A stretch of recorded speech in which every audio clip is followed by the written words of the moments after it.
Bonjour, c'est Ursule encore. On est le 5 décembre 2025. Je viens sonner la trompette aujourd'hui encore. Et je viens proclamer le retour de notre Seigneur Jésus-Christ. Amen. Alors, prêche la parole et insiste. Amen.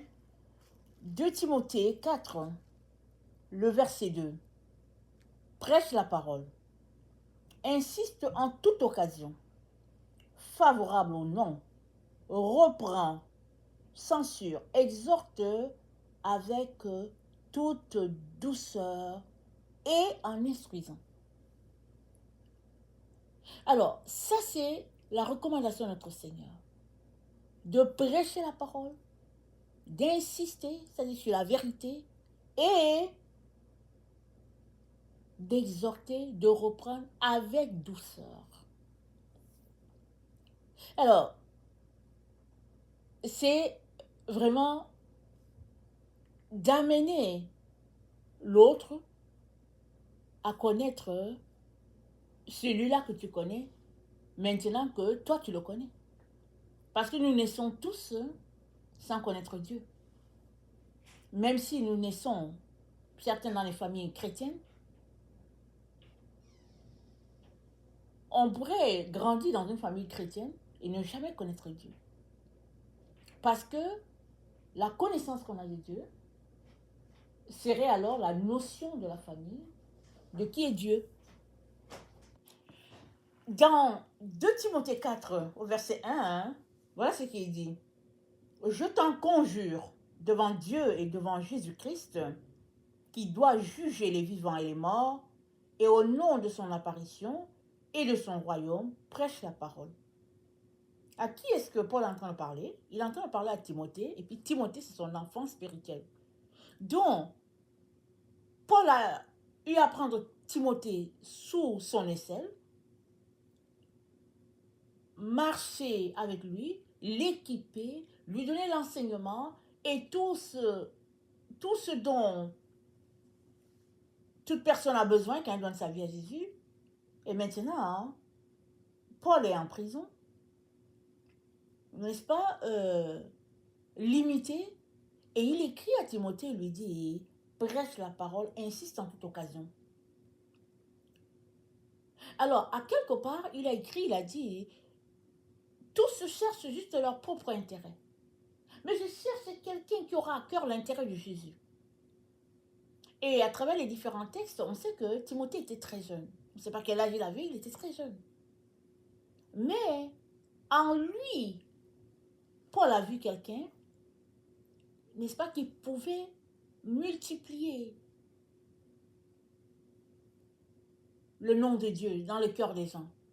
Alors Paul dit, prêche, insiste, reprend avec douceur. Pourquoi? Parce que c'est notre travail à tous, une fois qu'on donne notre vie à Jésus. Alors souvent, il y a des gens qui donnent leur vie à Jésus, et dès qu'ils ont donné leur vie à Jésus, tout ce qu'ils veulent, c'est prêcher.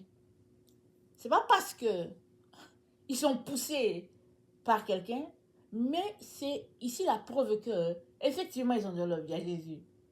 Parce que Jésus-Christ étant en eux, ils veulent le donner à d'autres.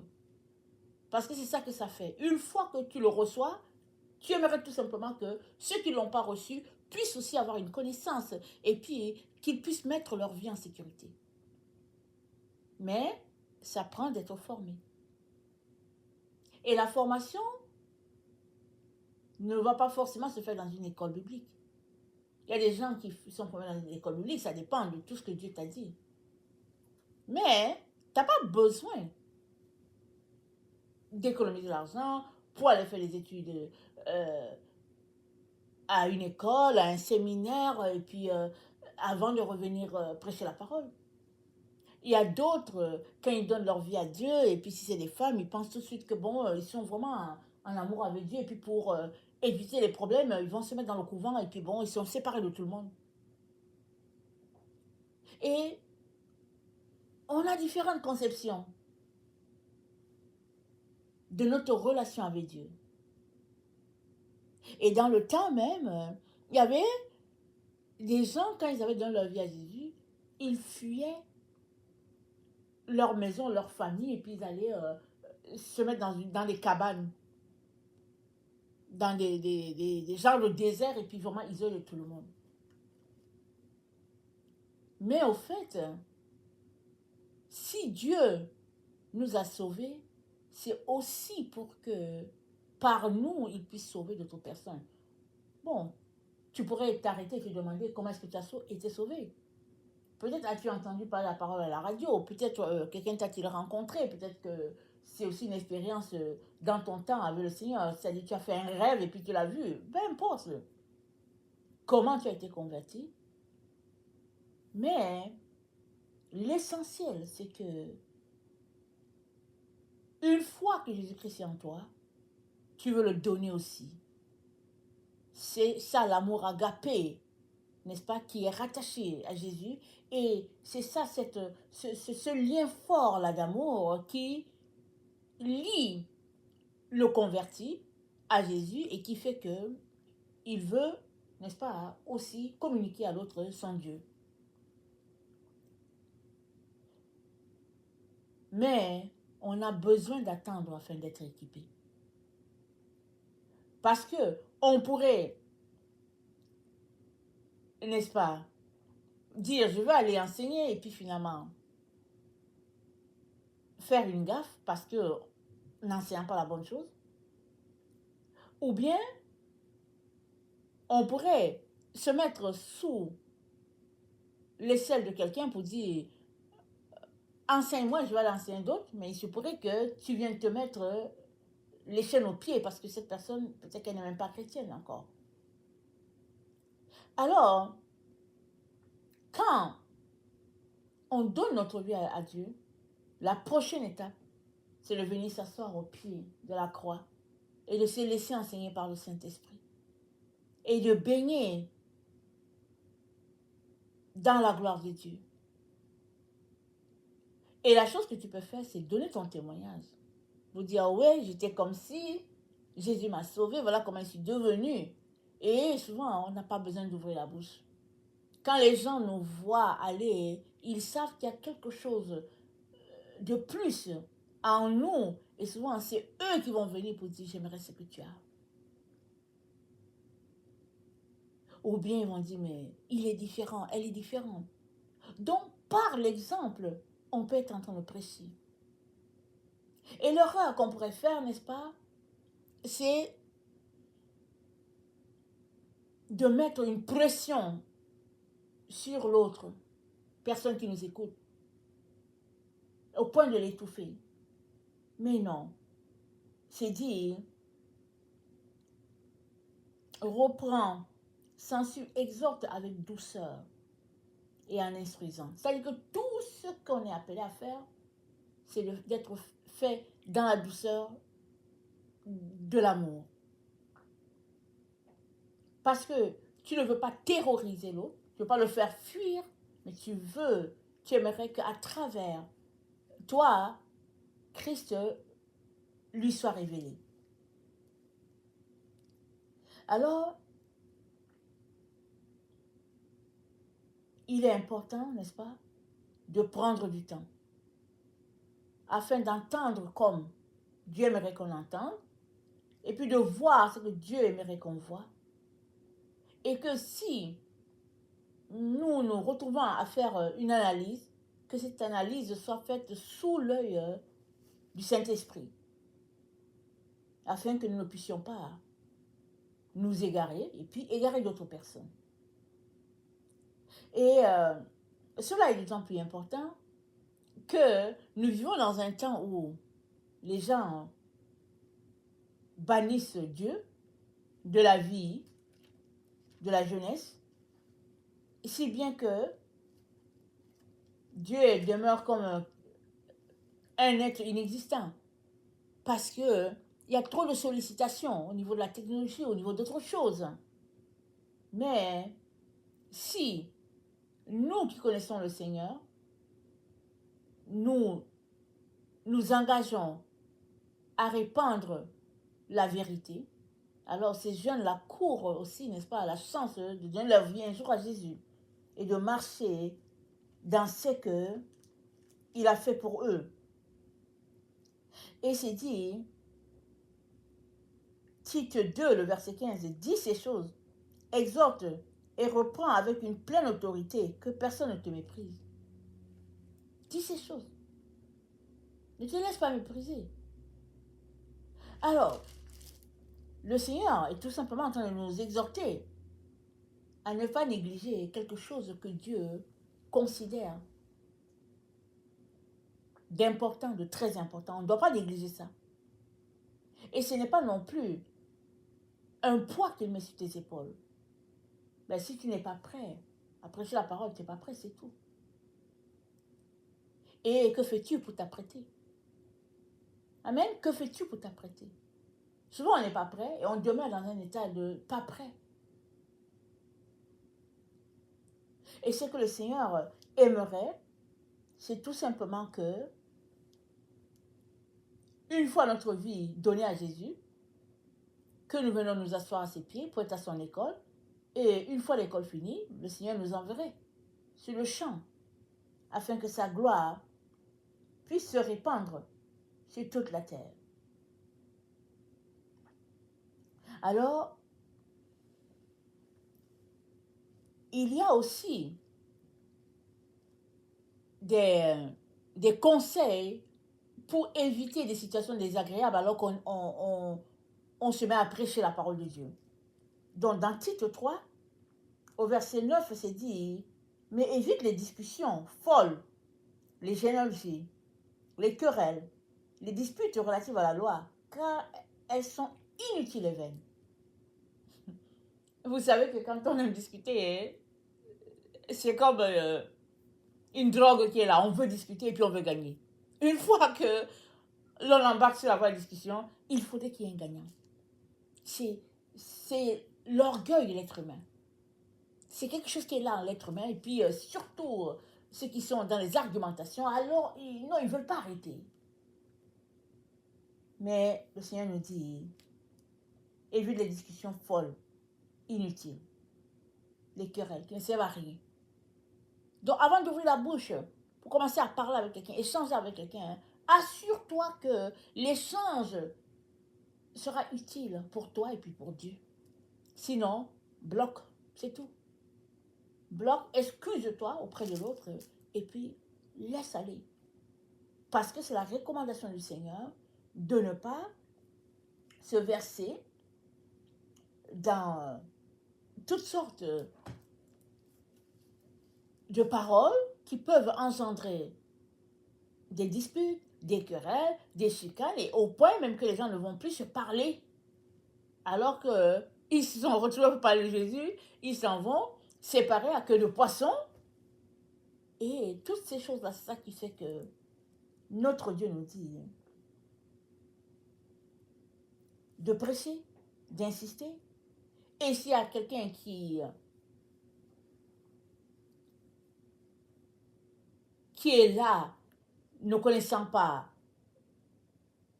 le Seigneur, toi qui es mature, aide-le avec douceur. Parce qu'il a besoin de la révélation du Père. Mais ne reprends pas la personne dans toutes les émotions, n'est-ce pas, qui peuvent venir bloquer l'œuvre de Dieu. Parce qu'au lieu de parler de Dieu, la situation a fait que tes sentiments ont été mis en avant et finalement, ton interlocuteur ne voit plus Dieu. Il te voit et puis finalement, ça dégénère et ça devient autre chose. Alors Paul dit, n'entrez pas dans ça. N'entrez pas dans ce type de situation-là. Parce que les discussions, elles sont souvent inutiles, elles sont vaines, elles ne mènent nulle part. Elles donnent à ceux-là qui sont dedans le sentiment d'accomplissement, ou bien le sentiment d'avoir gagné le débat, mais le Seigneur nous exhorte à sortir de là. Et je viens aussi, n'est-ce pas, nous encourager à demeurer dans le Seigneur, attaché à lui. Et c'est mieux d'être le premier catalyseur, n'est-ce pas, des situations. C'est mieux que toujours tu sois en premier. Parce que tu sais que ce que Dieu n'aimerait pas qu'on fasse, alors dès que la situation de dispute se présente, organise-toi pour enlever ton pied, pour faire sortir ton pied, afin que le tout soit orienté non dans le sens de l'homme, mais dans le sens de Dieu. C'est délicat, mais c'est le conseil de Dieu pour ces enfants qui sont matures. Dieu ne va pas demander ça à un bébé. Amen, il ne va pas demander ça à un bébé. Alors, il n'y a pas longtemps, le Seigneur me montrait une situation qui arrive souvent dans la vie des enfants de Dieu. C'est que il y avait un bébé qui était là. Le bébé avait peut-être un jour. Mais le parent voulait que le bébé marche. Il prenait le bébé et il le mettait debout parce qu'il voulait que le bébé marche. Mais le bébé avait juste un jour et tout ce que le bébé pouvait faire, c'est de rester couché. C'est tout ce que le bébé pouvait faire. Rester couché et de regarder, c'est tout ce qu'il pouvait faire. Et même souvent, vous savez, les nourrissons, hein, c'est à peine s'ils ouvrent les yeux 10 minutes dans la journée. Ils le gardent toujours fermé. Parce que c'est nouveau. Il vient d'arriver dans un monde nouveau. Et puis, le temps qu'il s'adapte et qu'il s'acclimate et tout, ça prend que la personne qui s'en occupe puisse y aller doucement dans les différentes étapes. Si c'est le temps de passer du lait aux céréales, alors c'est le temps d'ajouter petit à petit. Mais on ne brusque pas les choses. Amen, on ne brusque pas les choses. Alors ça, c'est un aspect à travailler pour que la gloire de Dieu ne soit pas ternie par nos actions qui peuvent être néfastes à cause de notre caractère. Et c'est la raison pour laquelle notre Seigneur, notre frère lui dit à Gaius, je souhaite que tu prospères à tous égards, comme prospère l'état de ton âme, c'est-à-dire une prospérité, âme, corps, esprit, de manière à être en équilibre, pour que, peu importe la situation dans laquelle tu te trouves, le Seigneur soit toujours le maître au contrôle de ta vie, de telle manière que tu puisses continuer l'œuvre, répandant la bonne nouvelle, afin que les gens acceptent le Seigneur. Mais les gens ne sont pas obligés. Et s'ils ne veulent pas, prie pour eux. Mais n'entre pas dans un état de colère, mais prie pour eux. Et Dieu agira en son temps. Amen. Il agira en son temps. Et ce texte, c'est plus pour ceux-là qui sont matures, spirituellement. C'est-à-dire ceux qui ont marché avec le Seigneur depuis un certain temps. Parce qu'il y a des chrétiens qui ont donné leur vie à Jésus, ça fait 40 ans, et puis 40 ans, ils sont encore des bébés. Parce qu'ils sont encore au lait. Parce qu'ils ne prennent pas la Bible pour lire. Ils ne prennent pas le temps avec le Seigneur pour découvrir tout ce qu'il a pour eux. Ils sont juste arrêtés au niveau de « Je suis sauvé par grâce, Jésus va venir me chercher, on va partir au ciel. » Mais Jésus t'a sauvé, oui. Pour que tu puisses entrer en possession de tout ce que Dieu a pour toi. Mais il y a cette mentalité-là que Jésus m'a sauvé et il va venir me prendre, je vais aller au ciel. Et les gens passent toute leur vie là, au lieu de développer leur communion avec Dieu. Et que Dieu leur dise quoi faire, avance par ici, fais ceci, fais cela. Ils sont bloqués tout simplement. C'est-à-dire que s'ils n'avaient pas donné leur vie à Jésus, ils seraient en train d'avancer avec leur vie. Ils donnent leur vie à Jésus et puis ils sont là, ils sont arrêtés. C'est à ne rien comprendre. Et ça, c'est un peu ça les risques de la religion. La religion fait que nous sommes arrêtés et puis nous sommes bloqués là, incapables d'aller de l'avant. Parce que nos pensées ne sont pas sur la personne de Jésus ou bien sur Dieu, nos pensées sont ailleurs. Et Dieu aimerait qu'on puisse garder notre focus sur Jésus. Et c'est lui qui nous aidera à prêcher, à insister, à parler avec douceur et à impacter les autres qui ne le connaissent pas.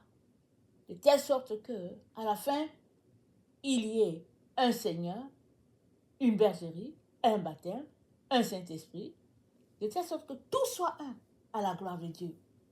Amen. Alors, prêche. Amen. Prêche. Si le Saint-Esprit te confirme que tu es assez équipé, prêche. Ne laisse pas le Saint-Esprit dans une boîte. Que le Saint-Esprit soit celui qui te dirige. Parce que sinon, tu ferais les choses par la loi, par ta chair. Alors que si c'est le Saint-Esprit qui te dit quoi faire, alors tu apporteras aux autres un message de délivrance. Parce que tu es en train d'annoncer le Seigneur, tu es en train d'annoncer le Père. Et chaque fois qu'on annonce le Seigneur Jésus, chaque fois qu'on annonce Dieu le Père, eux-mêmes travaillent dans le cœur de l'autre personne de manière à enlever les voiles de la personne et de lui faire voir la réalité des choses, de telle sorte que l'autre personne qui t'écoute puisse connecter à la vérité. Et c'est ça le message de Jésus. Et c'est ça, répandre l'évangile. Amen. Alors, prêche, insiste, parle avec douceur, afin que la gloire de Dieu, n'est-ce pas, puisse aussi toucher l'autre. Que le Seigneur bénisse sa parole et que son nom, n'est-ce pas, soit élevé au nom puissant de Jésus. Amen et alléluia. Amen.